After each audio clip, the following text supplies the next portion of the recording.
Tohle video bude o sirupech proti kašli od farmaceutických firm, které vám přidávají do sirupů látky, které jsme se my rozhodli přestat konzumovat. Chtělo by to něco kvalitního na kašel, co třeba Stodal? To je ingrediencí. Sacharóza, proč tam dávají cukr? To vypadá jako kdyby farmaceutická firma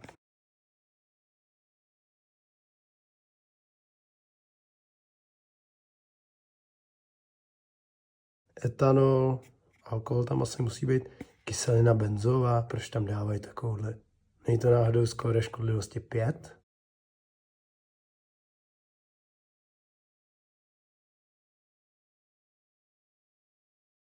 Je škodlivý pro alkoholiky. Většina lidí se neumí představit život bez alkoholu. Pacientů s cukrovkou je nutno brát v úvahu obsah sacharózy. A nebylo by lepší koupit něco bez cukru, bez sacharózy? Když existuje stevie, ovocné šťávy, javorový sirup.